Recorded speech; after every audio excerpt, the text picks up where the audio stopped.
आपको याद होगा कुछ लोग पहले पूछते थे, पार्लियामेंट में खड़े होकर के पूछते थे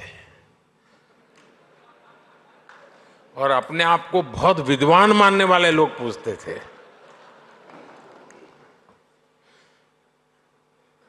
सरस्वती जब बुद्धि बांट रही थी तो वो रास्ते में पहले ही खड़े थे।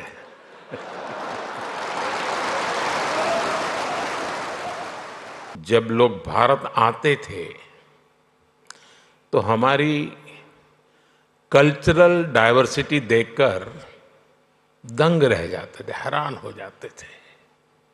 अब लोग भारत आते हैं तो हमारी फिनटेक डाइवर्सिटी को देखकर भी हैरान होते हैं।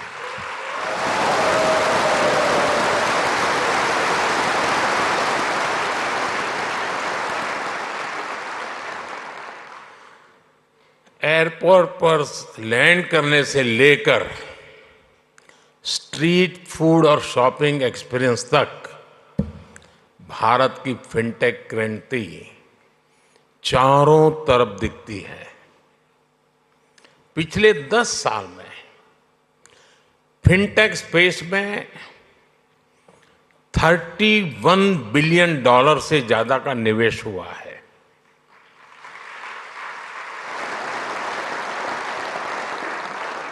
दस साल में हमारे फिनटेक स्टार्टअप्स में 500% वृद्धि हुई है।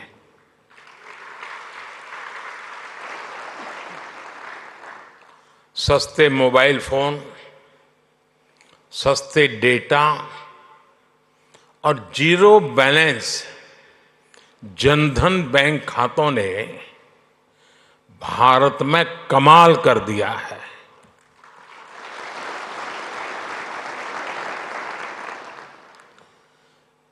आपको याद होगा कुछ लोग पहले पूछते थे, पार्लियामेंट में खड़े होकर के पूछते थे और अपने आप को बहुत विद्वान मानने वाले लोग पूछते थे।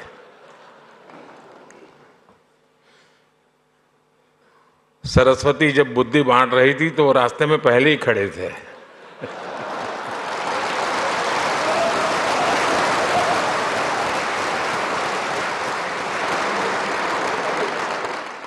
और क्या कहते थे?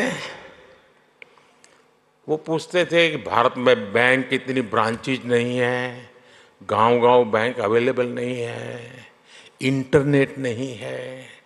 यहाँ तक पूछ लेते थे बिजली भी तो नहीं है, रिचार्जिंग कहाँ होगा, फिनटेक क्रांति कैसे होगी,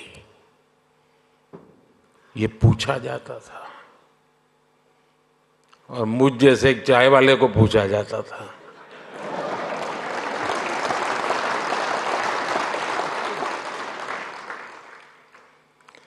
लेकिन आज देखिए, एक दशक में ही भारत में ब्रॉडबैंड यूजर 60 मिलियन यानी 6 करोड़ से बढ़कर 940 मिलियन यानी करीब 94 करोड़ हो गए।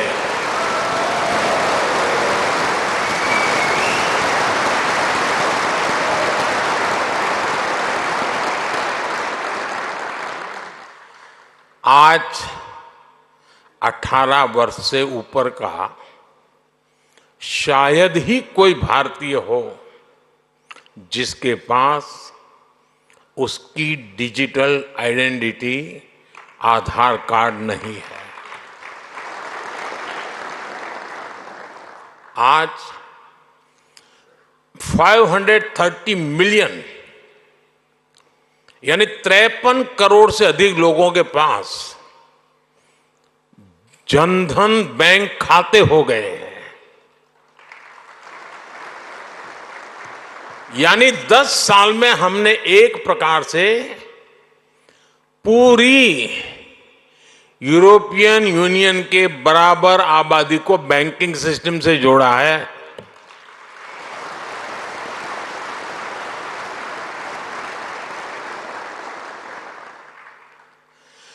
साथियों, जनधन आधार मोबाइल की इस ट्रिनिटी ने एक और ट्रांसफॉर्मेशन को गति दी है। कभी लोग कहते थे कि कैश इज किंग। आज दुनिया का करीब करीब आधा real time digital transaction Bharat में होता है।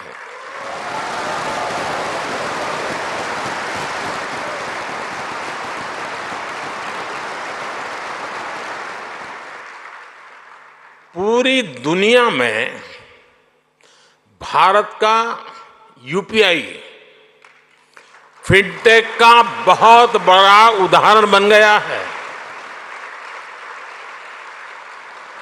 आज गांव हो या शहर, सर्दी हो या गर्मी, बारिश हो या बर्फ गिर रही हो, भारत में बैंकिंग सर्विस 24 घंटे, 7 दिन, 12 महीने चलती रहती है। कोरोना के इतने बड़े संकट के दौरान भी